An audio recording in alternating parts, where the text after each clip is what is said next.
Good afternoon, everybody, and welcome once again to our series offered by the Big Data Analytics and Transboundary Water Collaboration for Southern Africa and run by the IUCN Environmental Law Center in Bonn and the Global Water Program. My name is Clara Bocchino, and I'm the coordinator for the Big Data Analytics and Transboundary Water Collaboration, working for the Sustainable Water Partnership, which is a USAID-funded initiative involving both Windrock International and Tetra Tech. And IUCN is one of our partners, and we appreciate their working with us on this webinar series. This is the fourth session that we have, and after having explored the general legislation and international law around transboundary water governance with Alejandro Hiza, and last week having talked about the practice of helping to bring together water governance with cost and benefit sharings for rural communities that live in and around transboundary water courses, we're going to talk about hydrodiplomacy. But before I introduce you the presenter for today, can I please remind you that there are a couple just rules of engagement in order to be able to talk to each other and understand each other. So while there is a presentation going, please keep your microphone on mute. If you have any questions that are popping up or you want to exchange any information or experiences with the presenter and the audience, you can use the chat box or the question box. The question tool can also be used for general questions, and they will be answered during the intervals that we have in the presentation. During those intervals, when we talk about your experiences and take your comments and questions, you're welcome to intervene by raising your hand, and the presenter or I will unmute you to be able to express your view and ask further clarification questions. So before we start the official presentation, let me introduce to you Diego Jara. Diego is an attorney from Ecuador, and he has been involved in policy, legal and institutional processes for the promotion of transboundary water collaboration in Latin America, Africa, and Southeast Asia. He has been working for years now with Alejandro Hiza at the Environmental Law Center of the IUCN, based in Bonn, in Germany. So Diego, the floor is yours to begin your presentation. Thank you everybody for joining us today again, and I hope you enjoyed it and you're going to be able to participate as you've done so far. Thank you very much. Thank you very much, Clara.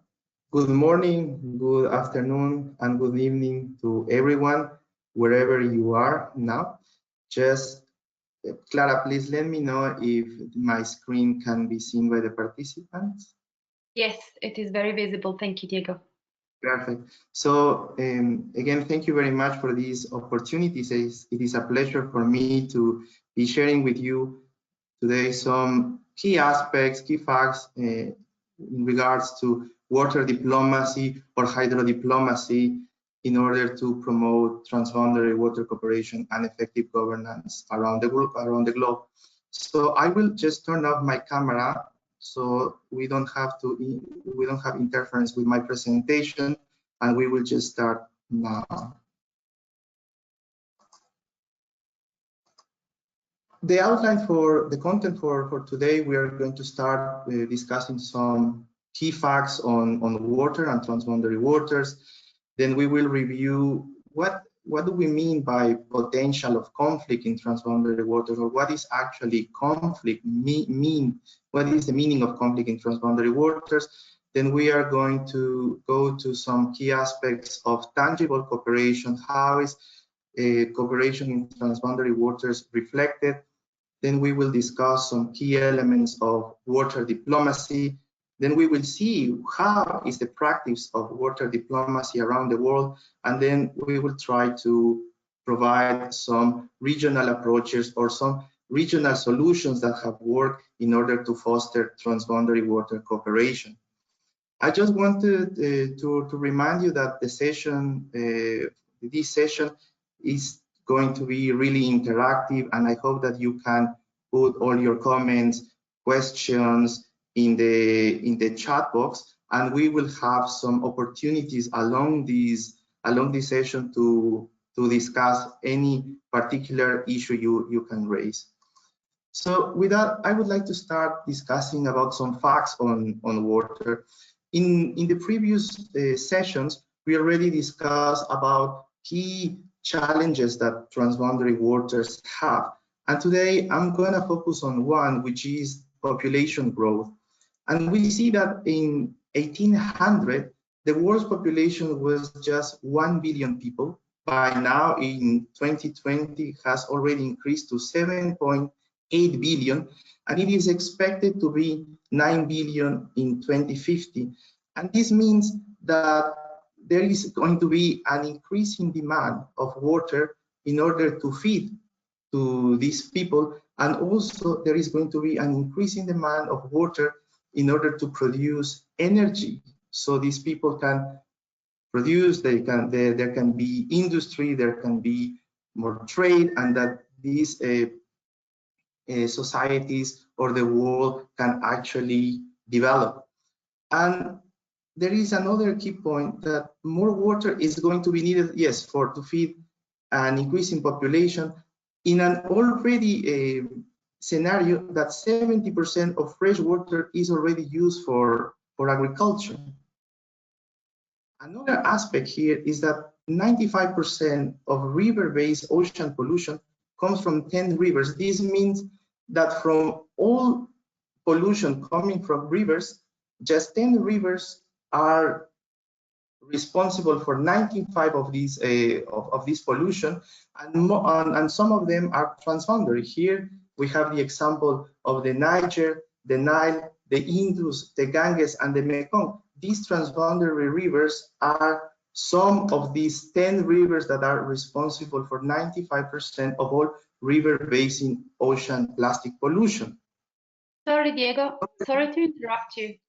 Yes. There are a couple of people who cannot hear. Is there anything else who can't hear either Diego or me?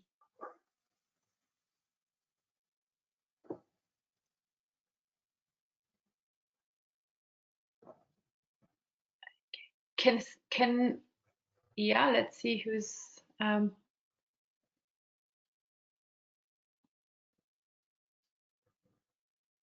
okay. Can you unmute yourself and talk if you have your raised hand? I don't seem to be able to unmute you. It seems like your speaker is not working, Marwa. And also somebody else had his hand on. Okay. Sorry about that. It seems that we Sure. are not. Okay, Rodolfo can hear, Marisa can hear us. Okay, well then it's something that is happening on their side of the software or the web browser. If you can't, I don't know, it's difficult to say. Okay, carry on, and I'll monitor the question box and see what happens. Okay, thank you. Sorry about that, Diego. Thank you. Thank you very much, Clara. A third part of these key facts is that more than 3,700 medium and large hydropower dams are under construction or planned worldwide. Some of the regions where these dams are being planned is in South America, as you see in the case of the Amazon River Basin, the La Plata River Basin. Also, that is the case of Asia. We have the case of Ganges and Brahmaputra, and it's also the case in Africa. Here I included a picture of the Great Ethiopian Renaissance Dam. And this is important to mention because it's connected to the next bullet point that I included here, that only 37% of rivers longer than 1,000 kilometers right now remain free flowing. This means that most of the rivers, these long rivers around the world, have been dammed for hydropower, for any other activities. And of course, all of these increases the water stress. And as we can see here in this map from Aqueduct and the colleagues from the World Resource Institute, there are some regions where the water stress is higher than others. We see in some parts of Central Asia, some parts of Africa, South America, Mesoamerica, that the consumption of water is increasing, and this is causing water stress that can lead to tensions, of course, between water users and the different uses they have in specific basins. And this is exacerbated by governance challenges existing in transboundary river basins. And as you saw in the first webinars, from the 310 transboundary river basins in the world, just 1/3 of these have a cooperative management framework. This means that they have an agreement or that they are regulated or governed by an institution. So we have that. This means that 60% of all of these transboundary river basins, they don't have any means of cooperative action, no agreements and no institutions, and of course they are more prone to tensions and to even conflicts. And regarding conflicts, we have some literature that has been written already regarding how these potential conflicts could occur. And here we can talk about conflicts between upstream countries and downstream countries, upstream users and uses, and downstream users and uses. Let's say in the case where an upstream country already starts with some hydropower activity or mining activities that could affect or hinder navigation activities, agricultural activities in downstream countries.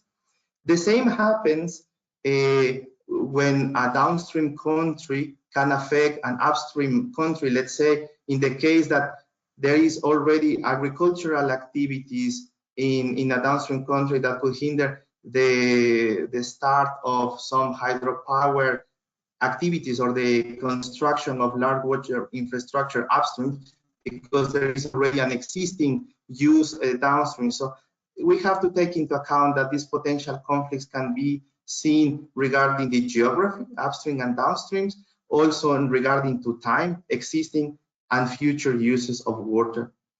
And this discourse on the potential conflicts regarding water has even started this argument of potential water wars, and UN Secretary Generals have already mentioned this along the time, particularly in the 80s, in the 90s, and the beginning of the 2000s, where, for instance, they mention things like the fierce competition for fresh water might well become a source of conflict and wars in the future. This was mentioned by Kofi Annan in 2001, or even that the consequences for humanity are grave.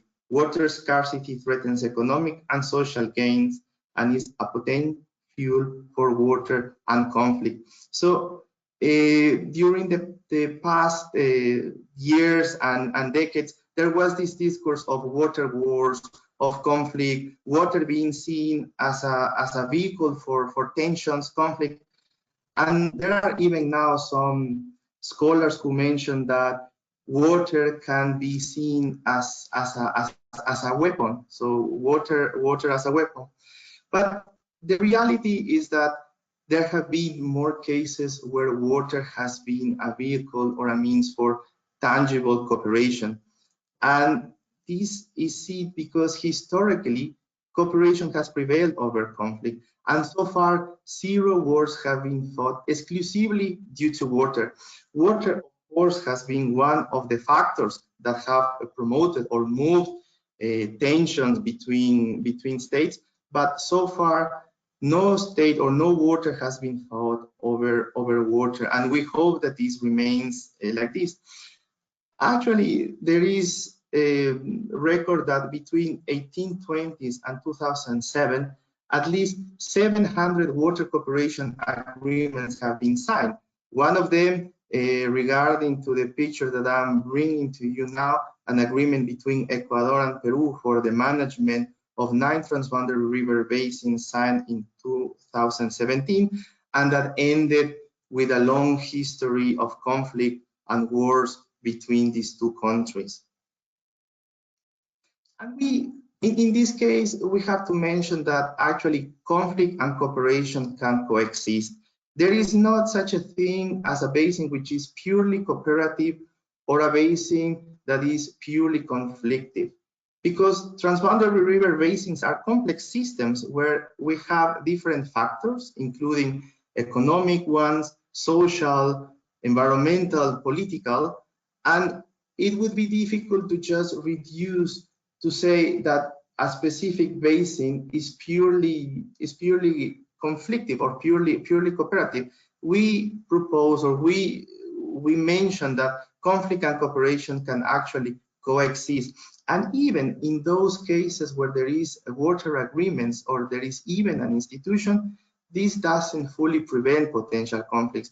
And this is perhaps not bad, because the fact of having an agreement can actually serve as the language or as the ground in order to facilitate potential tension. The existence of a river basin organization can be a platform for dialogue in the case that there is an upcoming tensions or any type of controversy between states. So this is just to refer that not just because an agreement was signed or an institution was created that conflict has disappeared. This is not the case, as interaction between states continues, cooperation and potential tensions might appear. And we mentioned that there is a great window of opportunity, even in the case where there is no agreement or there is no institutions in some regions of the world, and even the existence of tensions over a specific resource, over a specific use of water, can lead also to the need to have a dialogue and to foster cooperation. We say that actually having something to discuss between countries, even if it's a potential tension, can open windows for opportunities for cooperation. And of course, this is only achievable with dialogue and with the creation of permanent or continuous interdependencies between states. I don't know if you have any questions so far from this first part of my presentation. Thank you, Diego. I do not see any questions yet, but I do hope that Marwa has resolved the audio issue that was experienced earlier on. I think, you know, from my side, this is a very good sort of setup and try to understand why we talk about hydrodiplomacy. And as you were talking, I remember exactly, you know, when I was a child, the adults around me talking about the Third World War will be about water, because there's not going to be enough water for everybody. And that was in the 80s. So, you know, the remarks of Boutros Ghali when he was at the head of the UN was clearly leading this kind of discussions. And I am glad to hear that this has not happened, at least not yet. And there is more cohesion around the importance of managing water collaboratively instead of fighting about it in individual states. So it's an encouraging setup that scenario has not panned out. So there is a question from Nunzamo, who asks if there are any transboundary initiatives currently taking place within the water space. You're best placed to answer that, but you've just mentioned 700 plus transboundary water agreements over the past century, pretty much. Yes. And thank you for this question. And something which is important to mention is that perhaps cooperation is not only reflected in signing a water agreement. This can also be reflected in states starting joint projects, even discussing about a management plan for a basin. So even in the absence of a specific agreement, there can be cooperation or joint initiatives for countries to better manage a shared resource as water.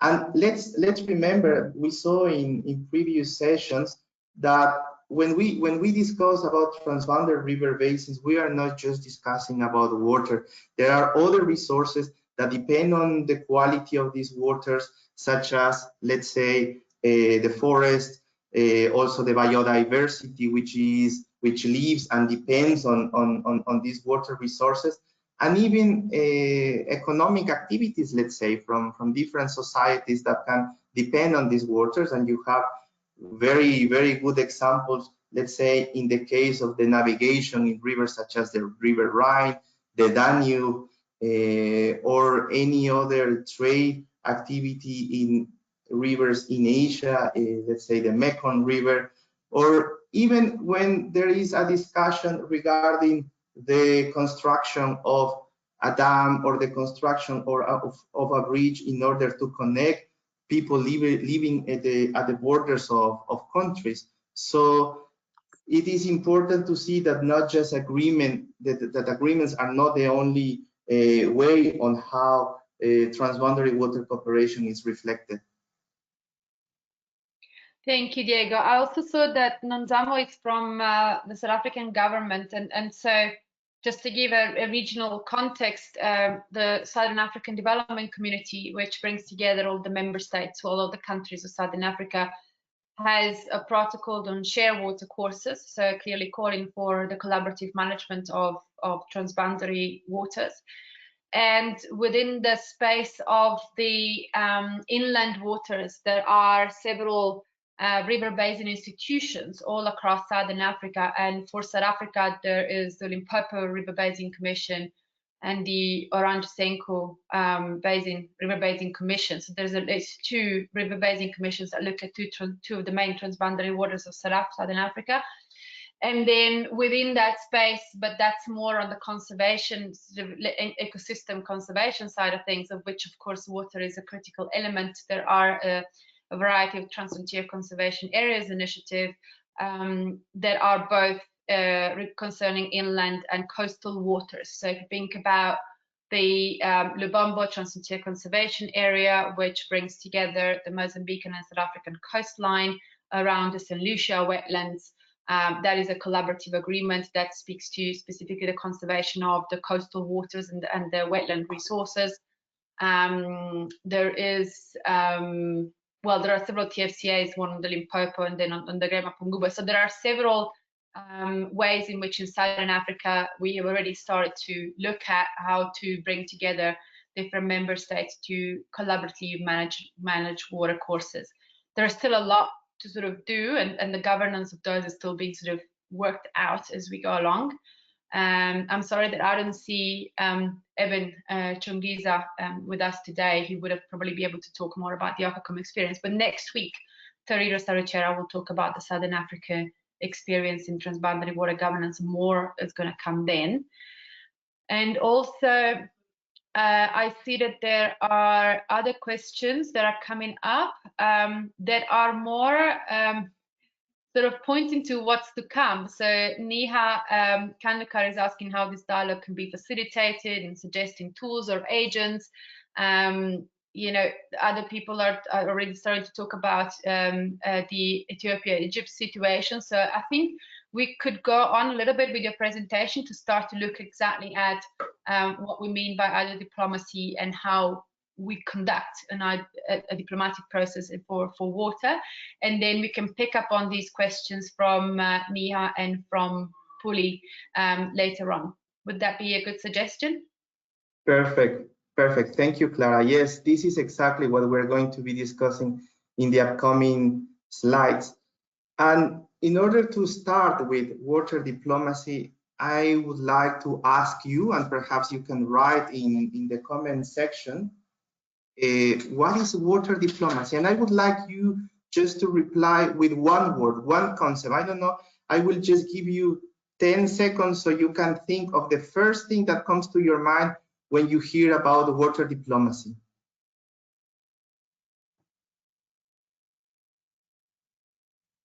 It's a challenge and the chat box is open. Go ahead.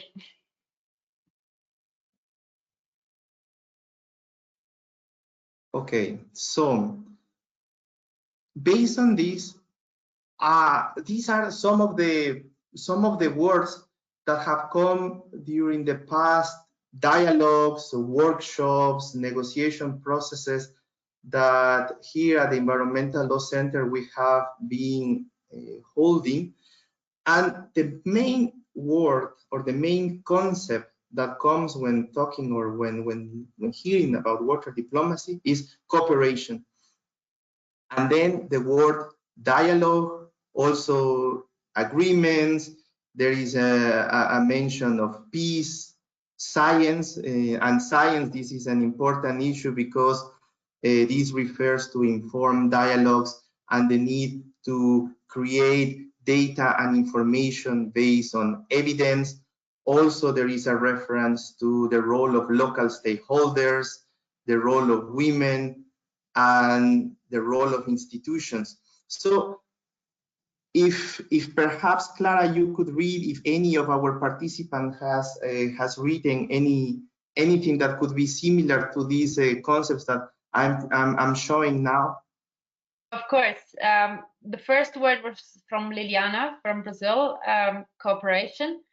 And then Marike, transparency. Kevin, also from South Africa, compromises. Rodolfo from SWP, negotiated agreements. Namo Masanganize, a new person, and welcome to the sessions, having cooperation. Zikomborero from Zimbabwe and from the LIMCOM Commission Conflict Resolution. Aman, national interest. And then Anna, communication, negotiation, and compromise. Rodolfo, again, cooperations and dialogues are good, but the outcome needs to lead to negotiated agreements. Perfect. So some are looking at the process and others are looking at the end result. Exactly. No, this is really good because this is exactly what water diplomacy is all about. So water diplomacy is an approach based on multi-stakeholder dialogue to prevent conflicts. This would be, in a sentence, the core of water diplomacy. Of course, it's a permanent process of dialogue in order to identify needs, interests, and concerns of not just states, but also of specific water users. And for this, it is important to do always a good mapping of who is there and who needs to be involved for such dialogues. Also, water diplomacy is aimed to find consensus based on a common vision to maximize joint benefits. Sometimes there are dialogues in specific transboundary basins where a specific common vision can be built. Let's say the development of hydropower, the development of agriculture projects, or just regional integration and ensuring peace, or preventing migration and fostering the livelihoods and protecting, let's say, the environment of the freshwater ecosystem. All of these are valid visions or valid goals, if we can say this, of the dialogue and the negotiation that these stakeholders will have. I included here one point mentioning that the ultimate goal of water diplomacy is to ensure transboundary water security, peace, and regional integration. Let's remember as well that the word diplomacy comes precisely from the negotiations to ensure peace, to ensure stability and regional integration. And this slide can be connected to the questions from one of our participants regarding the process. So how does water diplomacy work? There is not just one way on how water diplomacy can work, because as we have 310 transboundary river basins, there will be 310 different ways on how to go through these diplomatic processes of negotiation and dialogue.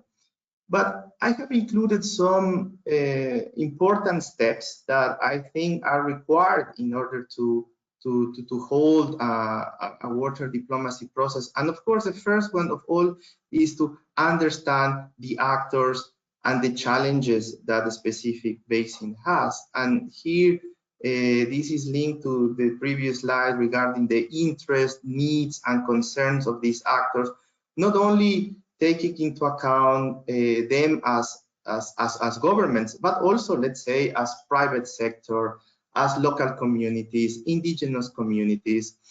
Then in the process of water diplomacy, already how to facilitate the dialogues, to find the environment, to find the platform to facilitate such dialogues. If there is, let's say, an institution that can promote these meetings, if there is, let's say, an agreement that can actually provide a framework of what is going to be discussed in those meetings.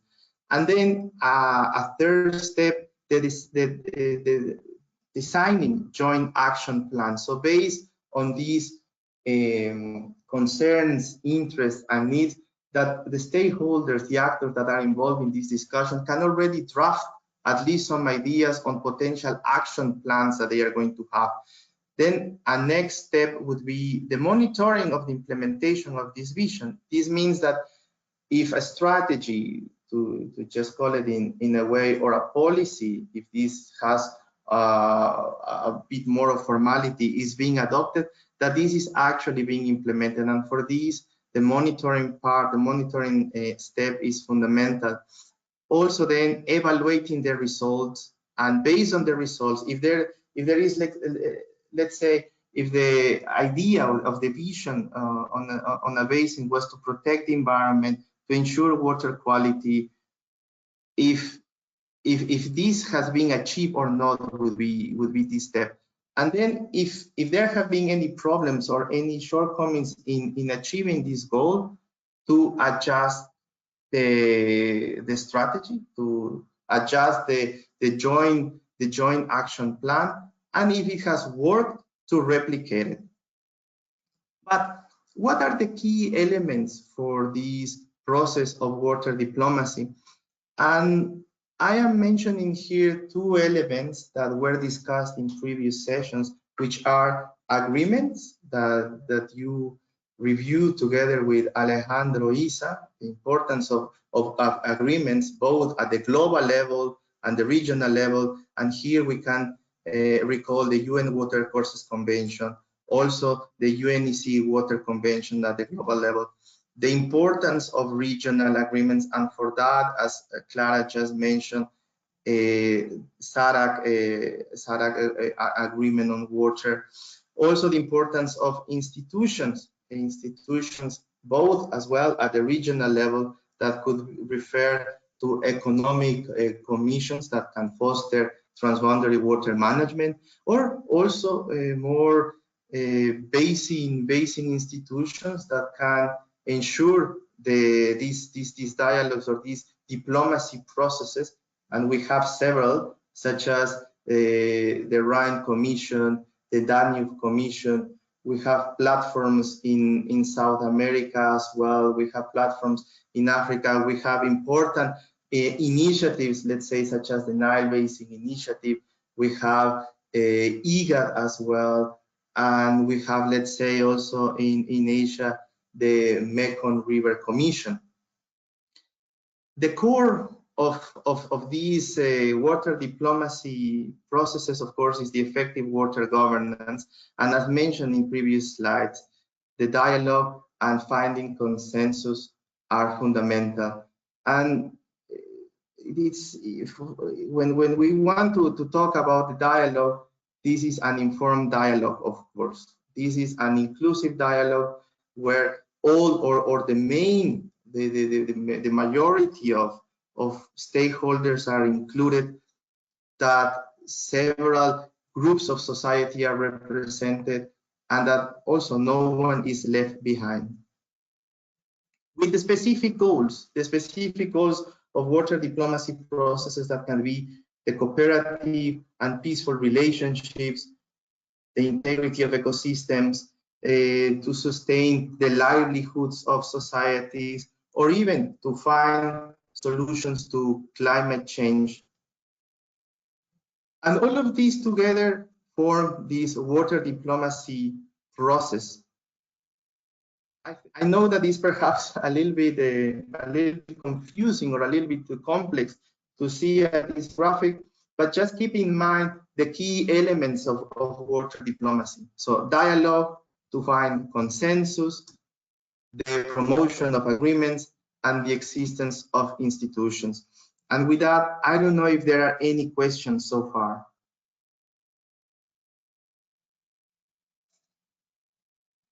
There are a few questions. I think let's start with the one from Kevin, who seems the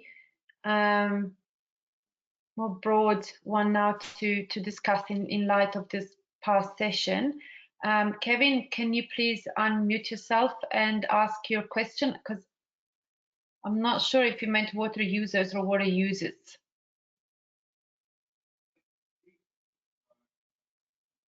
Kevin Peterson? Yeah. I'm unmuting you.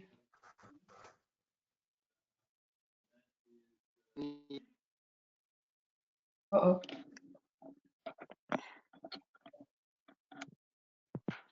Can you hear Kevin? me, Clara?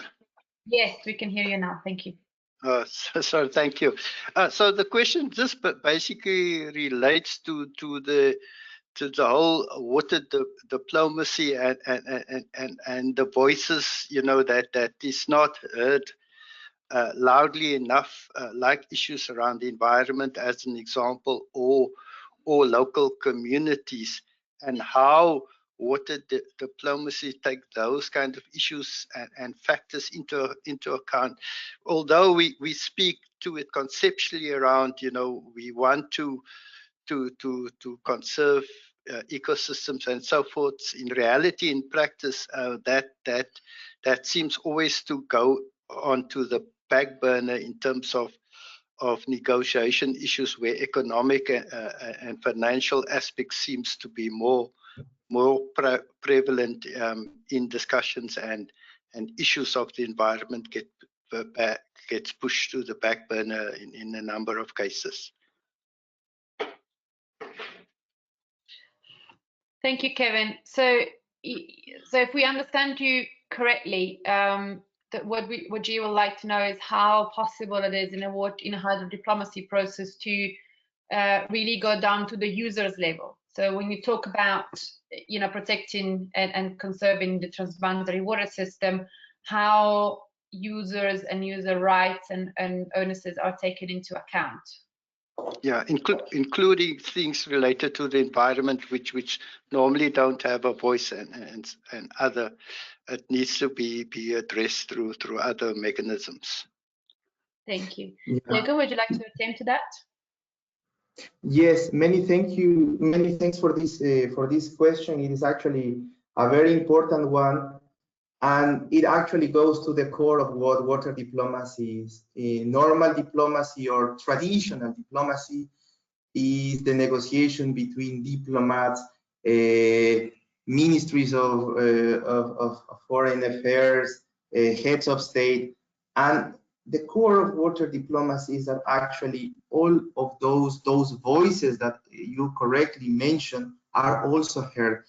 And this is possible, the attention to environmental issues, to social issues, it's not an impossible task. It is actually possible, and we have different examples around the world where local initiatives, civil society initiatives have raised awareness about environmental issues, about the role of, let's say, women, the role of indigenous communities in water management, and that have actually promoted action from the governments at the national level, and that this has been taken to a transboundary and even regional level.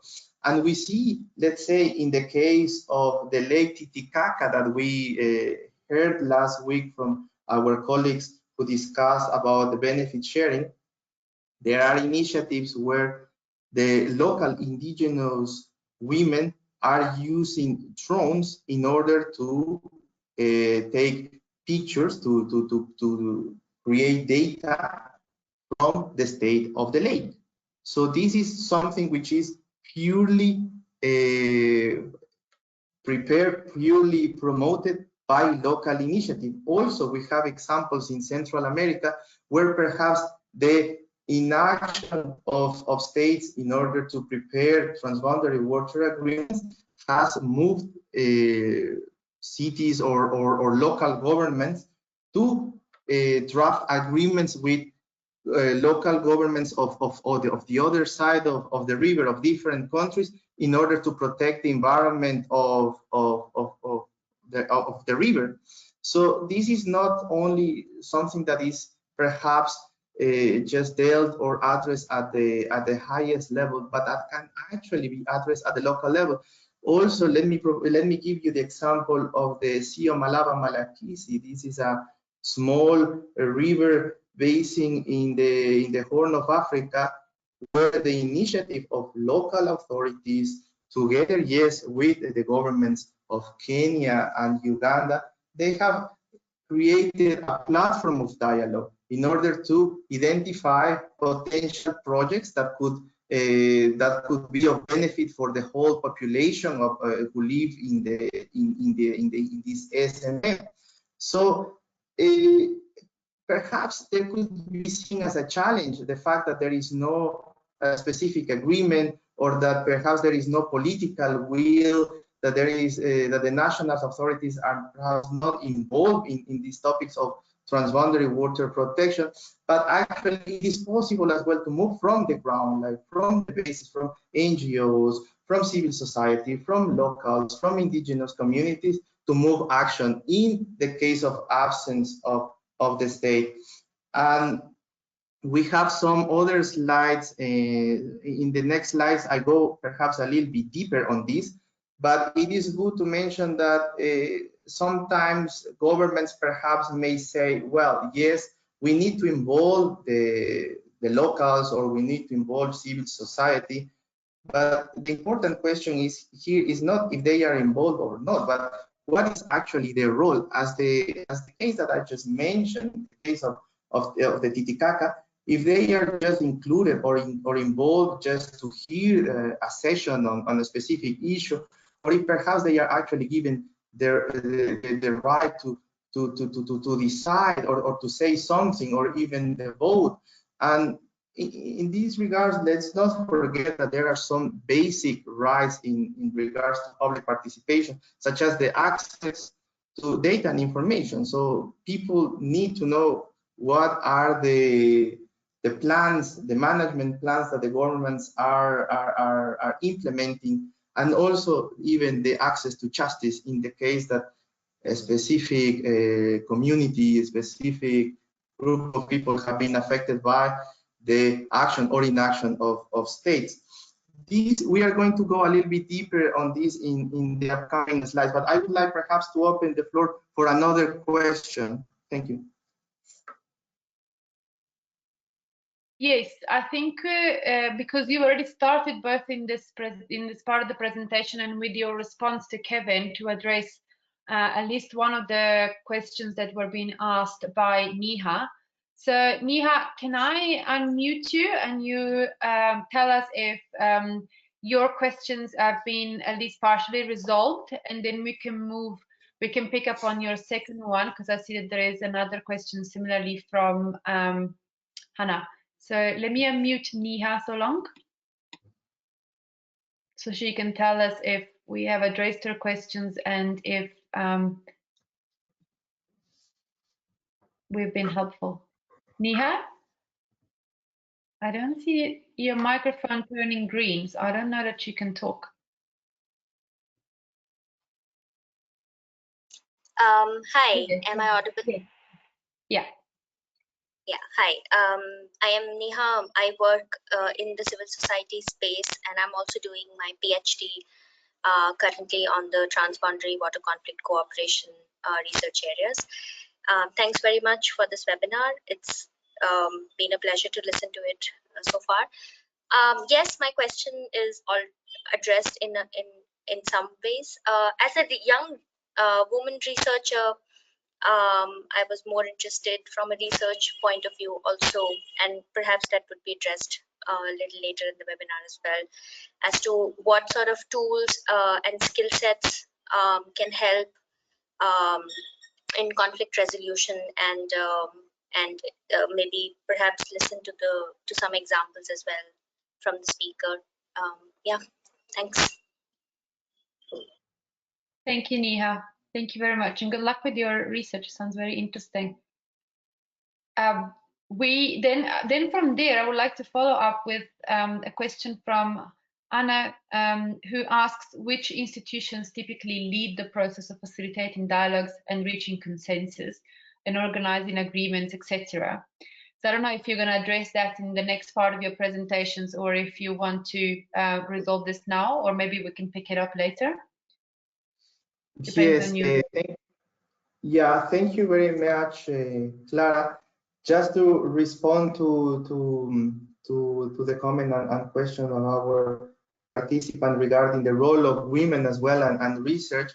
This is, I will mention this in upcoming slides, but this is very important. What is the role of women, not only in the research, but also in the process of negotiation of agreements or management plans? And for that, I would invite you, perhaps you participants who have been who have taken part of negotiation processes, if you can recall how many women were present at the table when these type of negotiations occurred. And in this sense, perhaps to our participant who raised this question, is really important that you also with your research could perhaps raise these concerns. Many thanks for that. And yes, regarding the issue of what are the institutions or organizations who are actually responsible to deal or address conflicts and to perhaps guide, I would like to rephrase it, perhaps guide processes of solution of tension. We have different organizations, and these can go from, let's say, regional economic organizations such as UNECE, which actually has or which developed which promotes the UNECE Water Convention, and they have a specific provisions on how to solve conflicts, and very innovative mechanisms as well on how to facilitate dialogues and the resolution of conflicts between states. But also in we have basin institutions. We have the case of river basin commissions such as the Rhine. We have the Danube. We have the Mekong River Commission. We have in South America La Plata. So it is the role of these regional institutions and these basin river organizations, the resolution, or at least guiding these dialogue processes. Thank you very much, Diego. I agree with you entirely. It depends very much on the situation locally, and sort of identify who can actually lead these processes and be better placed to initiate the dialogue and the discussion. There are several other questions. There is a comment also from Liliana about a new law in Brazil that was passed in 2015. Which includes the establishment of a committee composed also by a local community. So that's also very encouraging that that a national legislation, there are legal frameworks for allowing the participation at local level into wider benefit sharing agreements. I think maybe just in the interest of time, if you could go ahead a little bit more, and then we'll address, I've taken notes of all the other comments and questions, so we'll discuss them in the next phase and see if maybe you are not starting to address some of these things in your next part of the presentation. Thank you, Diego. Great, thank you very much, Clara. And now let's go to the practice of water diplomacy. And as I mentioned at the beginning of this session, there are 310 transboundary river basins, and therefore there are 310 ways to practice water diplomacy. Each basin is unique, it's complex, it has different environmental concerns, social concerns, economic concerns, and it would be difficult, or even, not impossible, but it would be difficult to say that there is just one way on how to handle potential tensions or any type of challenges in each one of these basins. But it is okay to say that we don't have a specific process for water diplomacy that can be applicable to all 310 transboundary river basins, but we can recognize at least some enabling elements that will allow for these water diplomacy processes to occur. And one which is fundamental here is the political will. We already mentioned that, yes, perhaps even despite the lack of political will from states, there could be initiatives from local communities, from local governments, from civil society. But in general, if the political will is there from the states, these processes are much easier because you will have all the backup from a state, from its institutions to continue with the negotiation of an agreement. Another enabling element is technical capacities. And I refer to technical capacities in the sense of the mechanisms to produce data and information, which is relevant to inform a dialogue. In this sense, let's say information about the quality of water, about the biodiversity existing in a specific river, about what is the impact of climate change in the basin, what are the specific needs of the people, let's say in terms of fishery as well. All this technical information that can be relevant, and not just that it's available, but that is also shared and that is well known by the people living in that basin, or at least those who depend on, or those whose activities depend on the good quality of waters of a specific river, let's say. Another enabling element is the financial capacity. And this is perhaps a challenge in many regions of the world, including mine, where there are several processes on drafting agreements, negotiating agreements, and perhaps you can create and design the best water agreement, but if the resources, the financial resources are not there, it will be difficult to achieve any specific common plan, joint management plan, or any vision. So mobilizing resources is essential. So whenever you are drafting an agreement, make sure that you know where these funds will come from, be it directly from the states or from the initiative from the private sector, from donors, international banks, regional organizations, that there are the financial capacities available in order for these projects to become a reality, or these agreements to actually be effective. And the last element, which is inclusive participation. And as we already discussed, trying to respond to your relevant questions, this means a proactive engagement of all relevant stakeholders in the design and planning of joint projects and activities.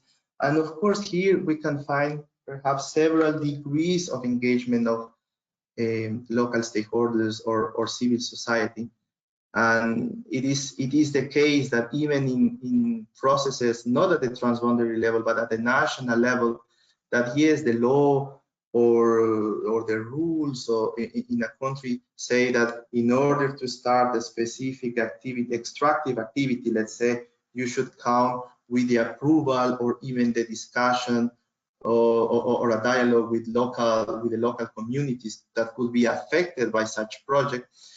This doesn't mean that you just have to tick a box and say, okay, well, I invite a couple of people who live along the river. This actually means that these people are informed, that they know what they are discussing or what they are listening during a negotiation, during a dialogue, and that actually that they can provide at least comments, that they can raise their voices and their concerns during this process. That is inclusive and effective participation, and not just only being at a dialogue process without any voice. So let's take into account these 4 enabling elements for water diplomacy. And yes, perhaps we don't have the perfect formula for water diplomacy that can be applicable to all basins, but at least these elements will make the work of water experts, diplomats, or any type of those who are negotiating will make the process much easier. And now I have 2 questions for you, because I would like to know also your points of view on these. So who do you think that actually needs to be involved? And the second question is, what are the key issues that need to be discussed and negotiated by these non-traditional diplomats, if I can say this?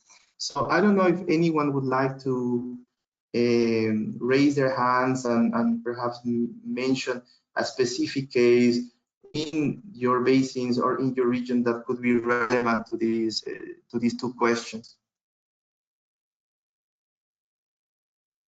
Thank you very much, Diego. While we wait for people to think about it and give us their experiences or answer directly to your question, I just wanted to note a comment that came from Marike in the questions box, which is about something that, you know, as you correctly mentioned, the political will is always an enabling environment, but then the opposite side of that coin is the power relation that unfolds between, for instance, upstream and downstream countries.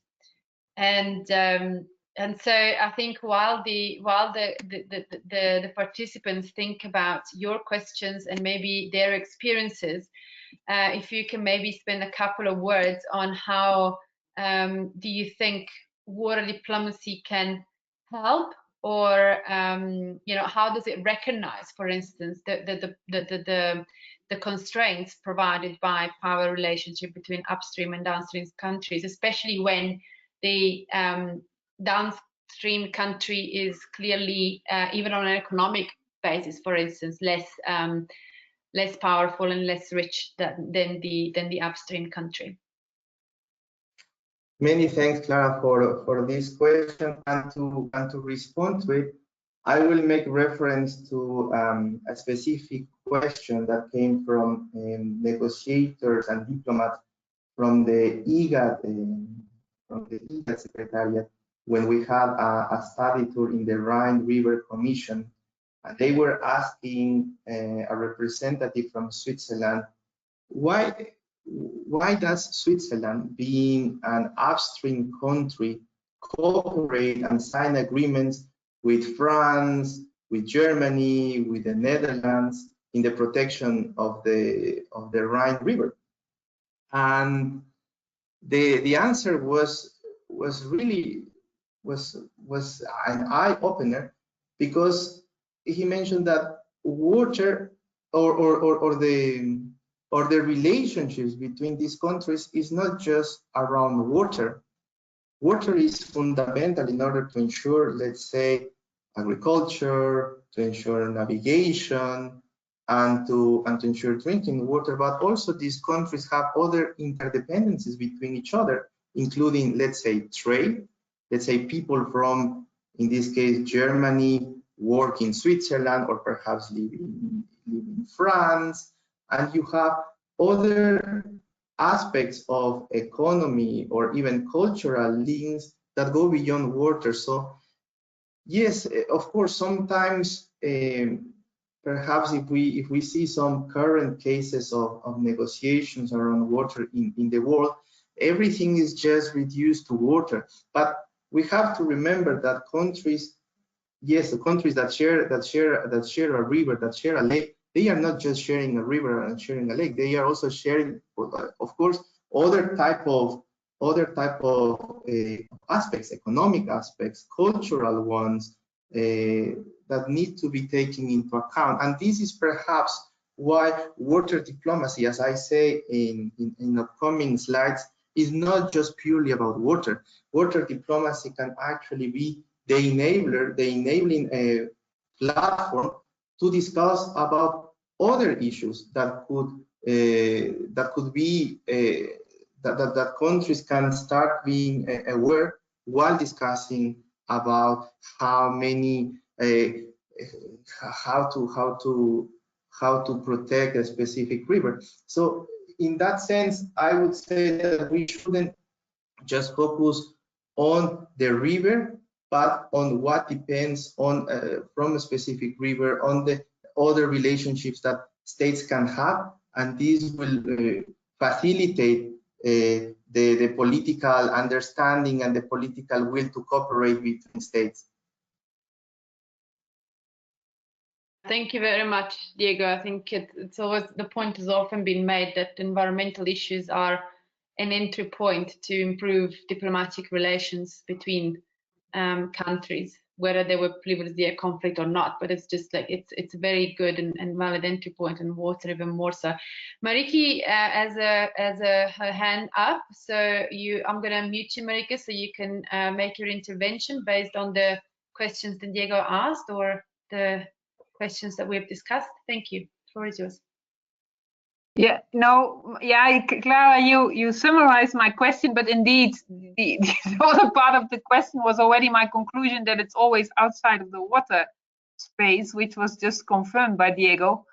But I see it that river basin organizations don't yet think much like that.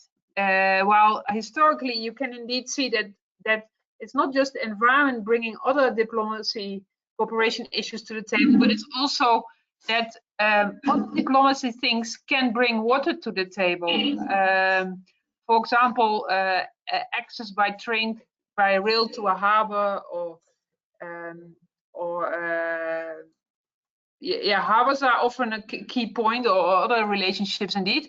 But is that in the diplomacy circles something which is recognized in the water diplomacy circles sufficiently, you think? Because I think it's still very much on water focus normally. Diego? Thank you very much for the question, and for that I would like to refer to another case from my home country as well, from Ecuador. So as I mentioned, there was a period of conflict and tensions between Ecuador and Peru, mainly due to the poor delimitation of borders between these two countries after the colonial times. And these conflict or this lack of definition of the borders lasted for almost decades. And of course, as there was no clear delimitation of the borders, people living in the rivers that would delimitate the borders between these two countries, they were always forgotten. There was no infrastructure or poor infrastructure. Even now, sometimes, even despite now that we have the challenge of COVID, some communities at the borders in these two countries, they have challenges to access to water and sanitation. And after the sign of the agreement of peace and the promotion of this transboundary river basin commission between Ecuador and Peru, some estimates say that trade between Ecuador and Peru has multiplied by 7. And let's say activities such as tourism, activities such as the construction of infrastructure, meaning bridges, meaning let's say water walls, meaning even the promotion of dams, have multiplied. So yes, it is good to see the importance of water, but it's also important to see what could be the benefit for the people living there, even beyond water, in the sense of having better livelihoods because there is more money for the economy in the tourism sector, because there is better access with roads, because there is an increasing infrastructure for water and sanitation. These are the key points to mention or to ask river basin organizations and water institutions to take into account when negotiating. And of course, it's not the challenge is that it's not well recognized that the benefits of water go beyond water. And this is something, or this is perhaps the role of all of us to create awareness and to try to foster these benefits that we also saw in the previous session.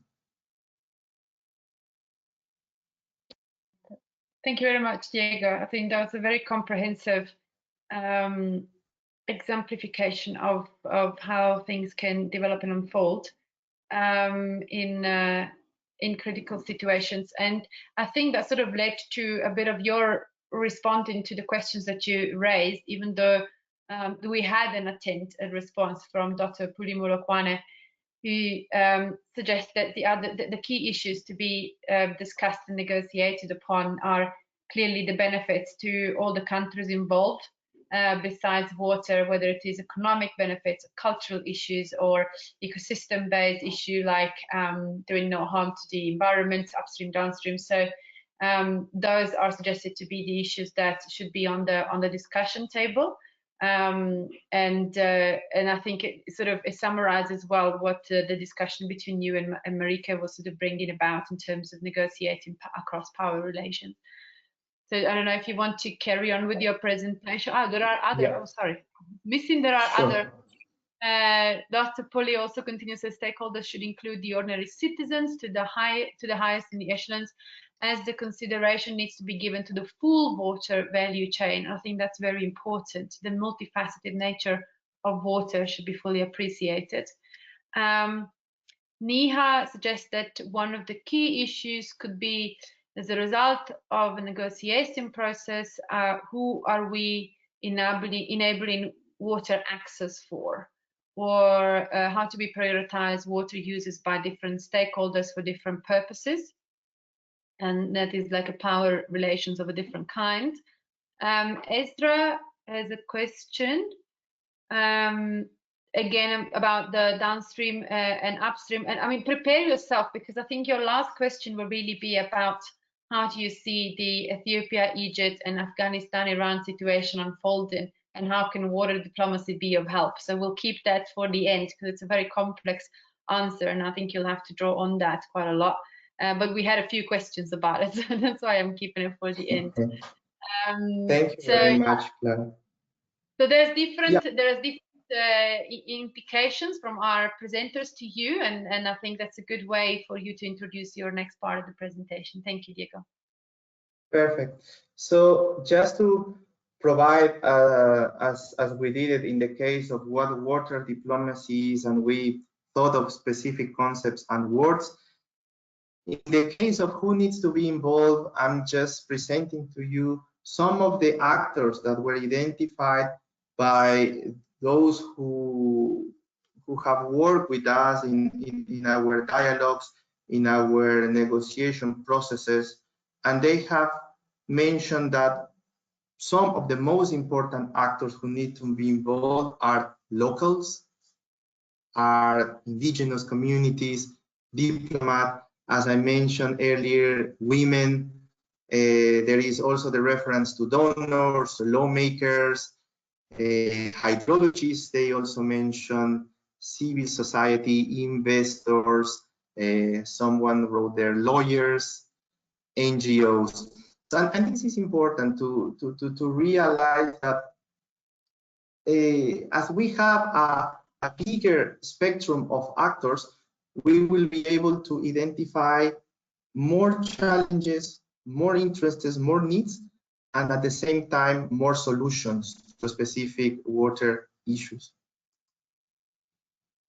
Again, so just to provide an answer to the question I raised, what are key issues to be discussed and negotiated? For instance, the environmental integrity of ecosystems, issues of economic growth, and this could be related to sustainable livelihoods, and as I mentioned earlier, let's say activities that promote, let's say, ecotourism, let's say, and of course, regional integration and peace.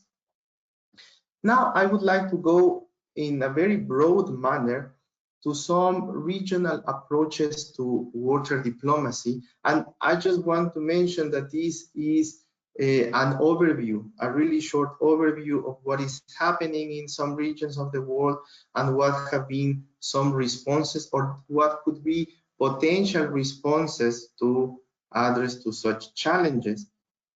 And we go to Latin America, where we see that there is an absence of frameworks for transboundary water cooperation. And this is true, especially in Central America, where there are no formal agreements for transboundary water cooperation.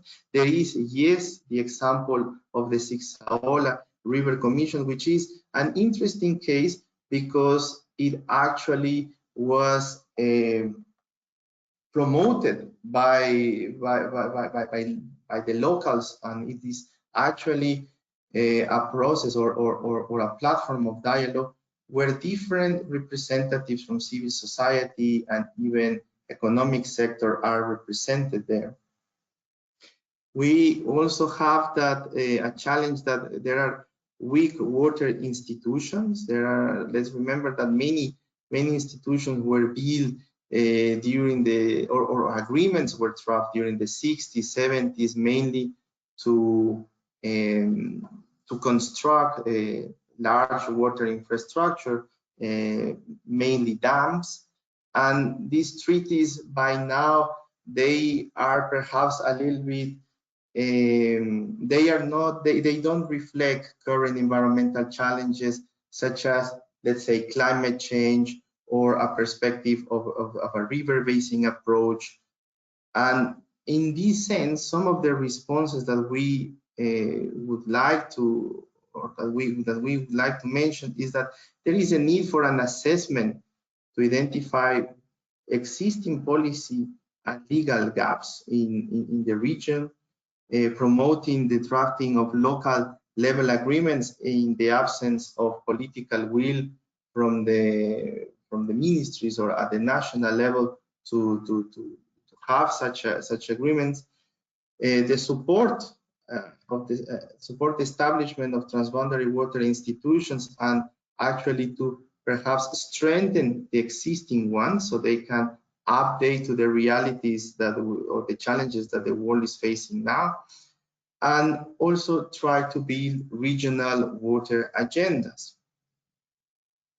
In the case of Africa, as well, I would like to mention that this is just a broad overview. We have the development of large water infrastructure, and at the same time, the lack of financial resources to implement transboundary water projects.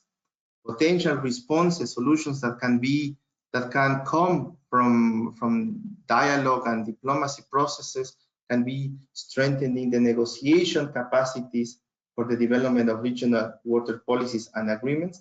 And this is key because sometimes countries feel that they are being pushed to sign a specific agreement that could be even affect their interest. And this goes back to what we mentioned today about these power imbalances. Another response is the facilitation of regional dialogues, taking advantage of the regional organizations existing in Africa, and also to provide guidance on how to elaborate nature conservation and investment plans. That this is something that could be prepared, that could be fostered during a water diplomacy process. In Asia as well, the same challenge, increasing development of large water infrastructure, limited participation of civil society in water decision making, and the same as in other regions, weak institutional setup. So there is an agreement, there is an institution, but sometimes there are challenges in order to implement the contents of an agreement, or actually monitoring how the state of the waters are and what are the countries doing that is affecting a specific river or lake. Specific responses could be the involvement of civil society and the creation of platforms for dialogue, also with the support of regional organizations, the development of water agreements, and strengthening basin institutions. These were just some ideas, and I would like to ask you if you can provide examples or any specific experience from your basin on your region regarding the challenges for water diplomacy, and even provide or try to mention potential solutions. Thanks. Thank you very much, Diego. This is a very interesting section of the presentation, where it really comes to the grip of the reality of water diplomacy. I have so there is a question from there is not. So Liliana, can you unmute yourself? Let me unmute you. And she partially disagreed with one of your assertions. So let's see if we can pick up which one it is and understand why, maybe given her own working context in Brazil, how the situation is different, or how in principle there is disagreement. Liliana, you're unmuted. You're welcome to make your intervention.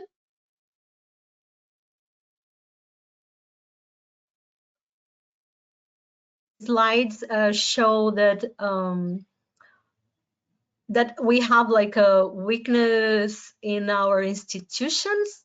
And what I see in Brazil is we are trying for the last 20 years to organize and improve this. So we have nowadays some institutions that have excellence on water governance, and we have also some projects in collaboration with other countries in the region. So I do agree that still a lot to be done, but I disagree with the view that you presented. I disagree partially with the slides and the information that you presented about Latin America. Thank you.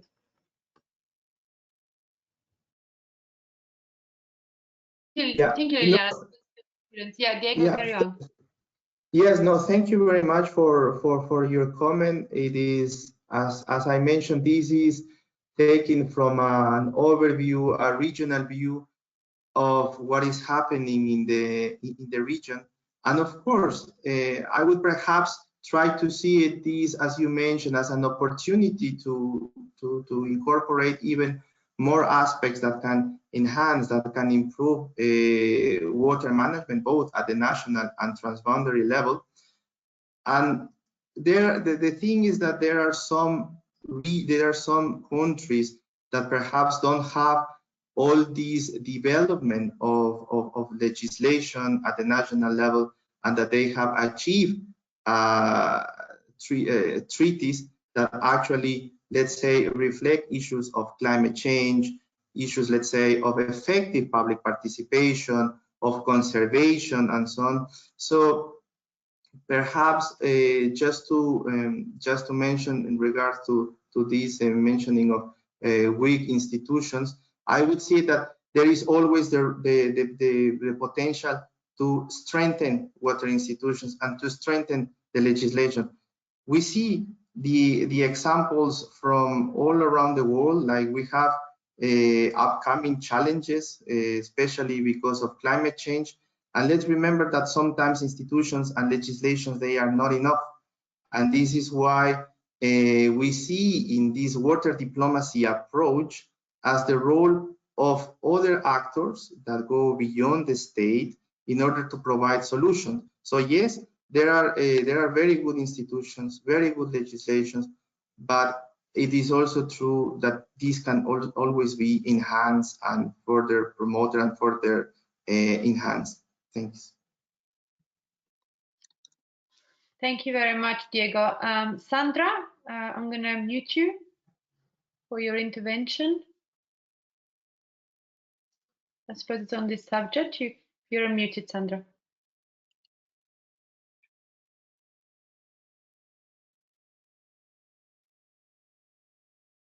Sandra Megent, you have raised your hand and you are now muted, so you're welcome to make your intervention.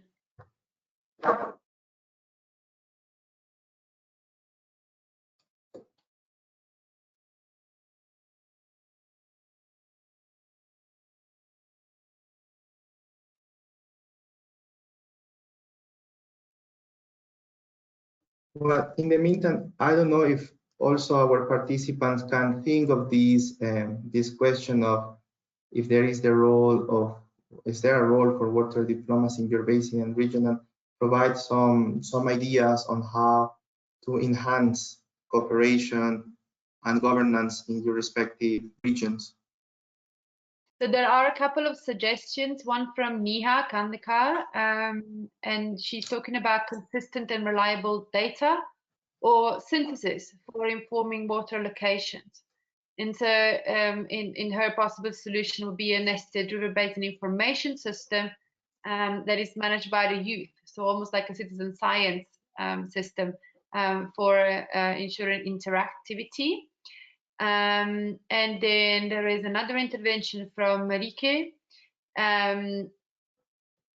who suggests that maybe, so she says in Southern Africa, of course, we have several river basin organizations and sort of a variety of multilateral agreements for the management of water, of transboundary water courses.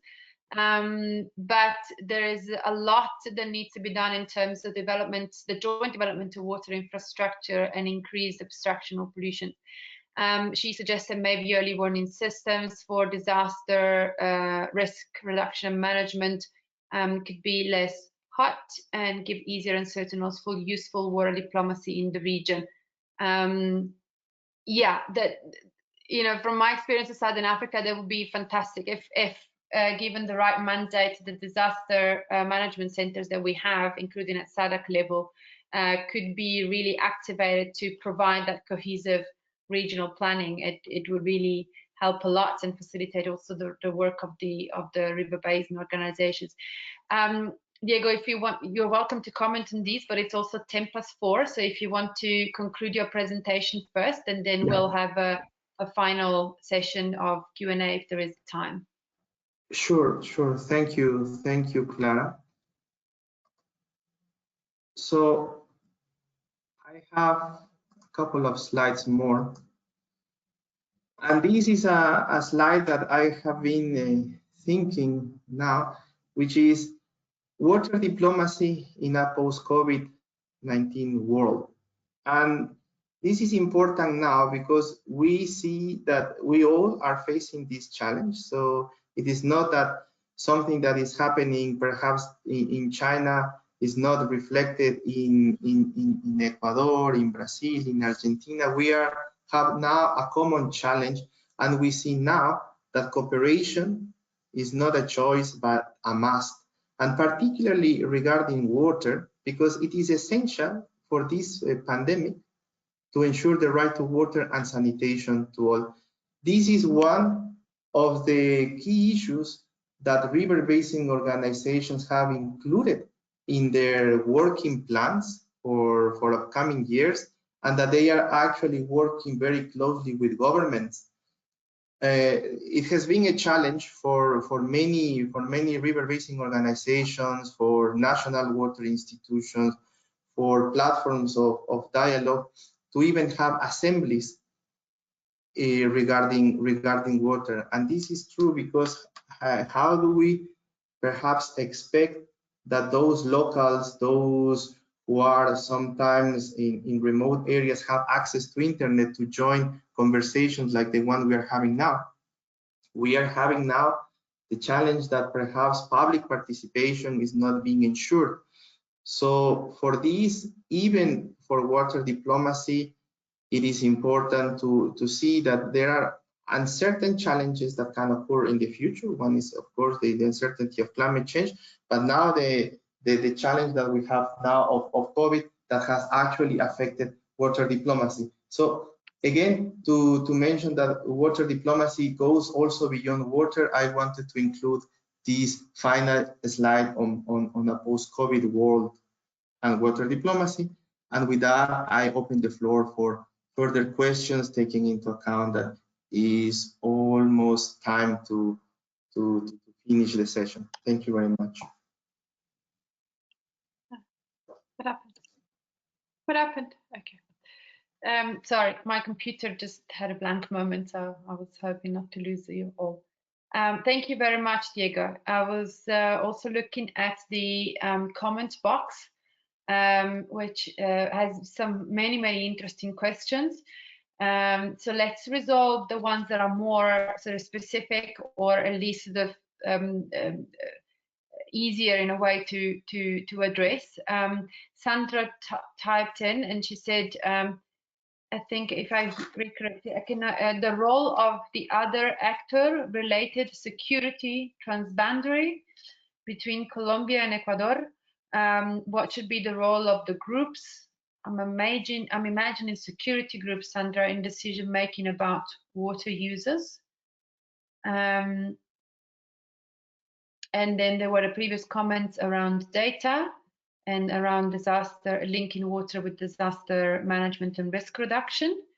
And then finally, there is the series of questions that we've had on your opinion and on the current situation between Ethiopia and Egypt, and another sort of conflicting bases where there is sort of this power game being played by the two countries, so Ethiopia and Egypt over the Nile River, and the Afghanistan-Iraq basin that was also discussed.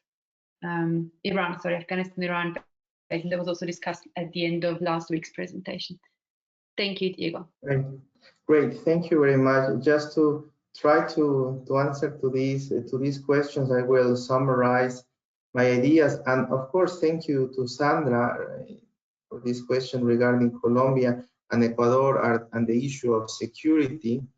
Of course, sometimes if there is an issue of security, even to have dialogues, even to gather people, even to have a platform of dialogue in areas where are conflicting, and this is not the only area in the world which is conflicted. We have several areas in the world, in West Africa, Central Asia, that could be challenging and could represent a challenge to have these processes.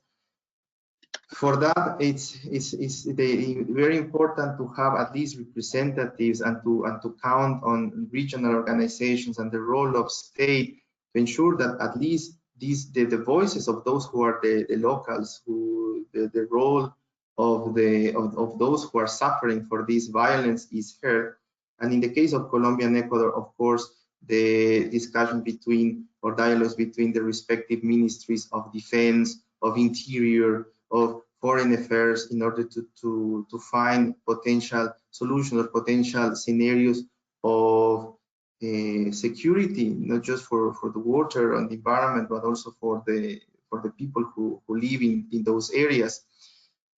An important and also another place in the world where this can be seen is in the Lake Chad Basin, and for this we have the role, let's say, of the Lake Chad Basin Commission that promotes dialogue and promotes the tables of discussion for farmers, even for fishermen to exchange or to even, despite the existence of potential of violence, that they can discuss about environmental issues and how to promote security and cooperation.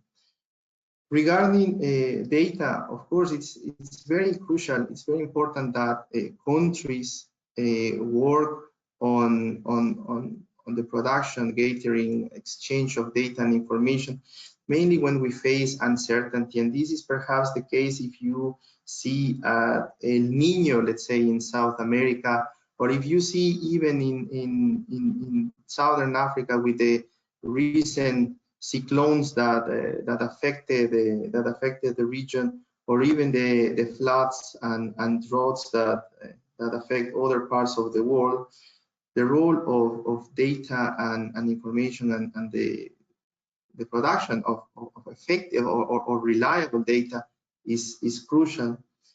Then finally, regarding the topic of Ethiopia and Egypt, I would just refer again to the example that I gave you from Switzerland and its neighbors. It's not just about sharing specific water, or it's not just about the construction of a specific type of infrastructure.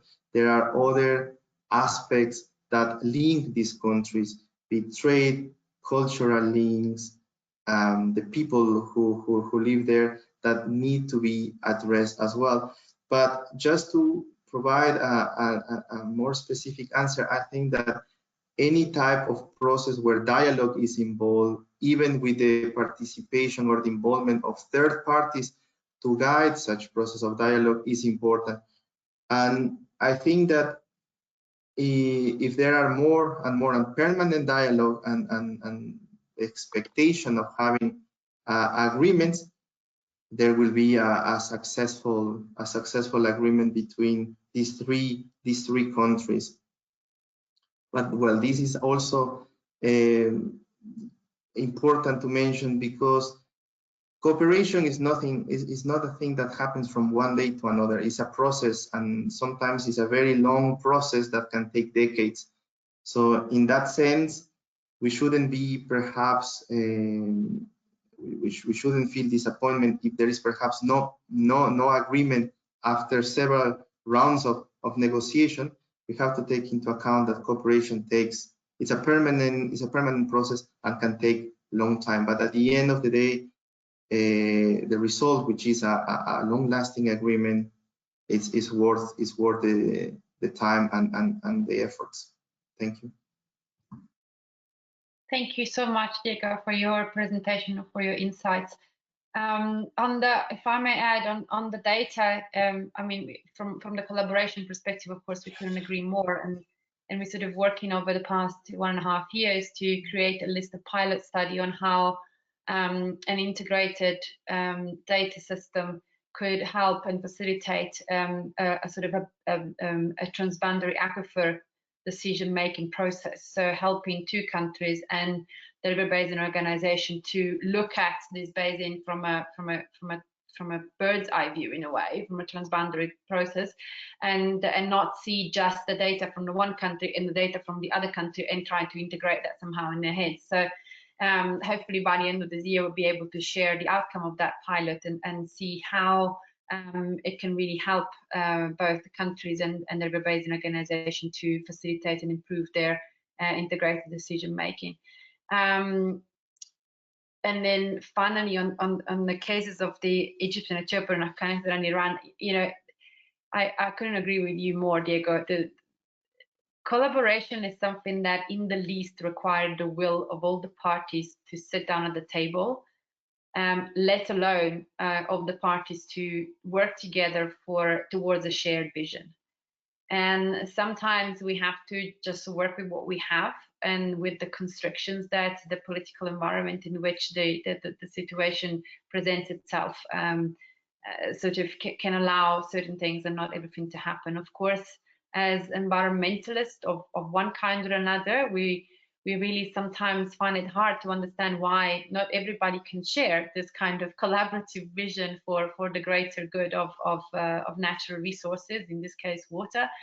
But so it is. We are dealt with the cards that we are dealt with, and the acumen, I think, in a negotiator and a facilitator is to always try to find, because there will always be at least one micro point of commonality, and use that as an entry point to build over it and be patient, and over time try to achieve better integration. But on the other hand, as mediators, we have to more often than not provide that knowledge that is required for integration. So we have to be able to connect the dots between people, institutions, networks, knowledge networks, legal networks, whatever, that can help the people that ultimately will make the decisions to be informed and to improve their understanding, and therefore to open their vision around what the situation is and how to move forward. So the role of a hydro diplomat, or of an environmental diplomat in many ways, is not easy, and it requires both negotiation skills, but it also requires the ability to connect dots and to provide the enabling environment for the discussions to grow and flourish. And that's why it takes years, basically. Yes, exactly. Not to be disparaging, but it takes some time, and we all have to be patient and keep on working at it, almost as if we were waving and spinning our own cotton. So if there are, let me look at if there are any other questions. No, there's just a lot of goodbyes and sorries for having to leave early, even though we are late. So yeah, no. Thank you so much, Diego, and thank you to everybody who has been able to stay up until now. I just would like to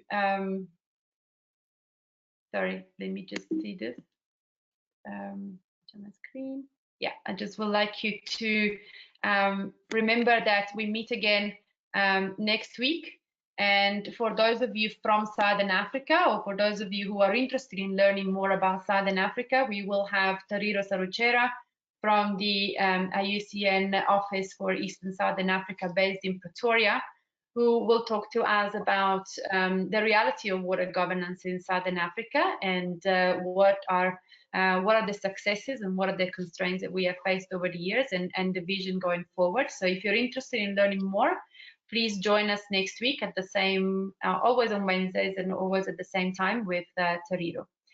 And right now, I just would like to thank you, Diego, once again, and thank everybody who was able to attend today our series, and wish you a wonderful day forward. Thank you so much, everybody. Thank you very much. Thank you very much to everyone. It has been a pleasure. Thank you. I am glad. I'm glad it was a good experience for you as well. Thank you. Have a good day, Foda. Bye-bye. You too. Bye-bye. Bye.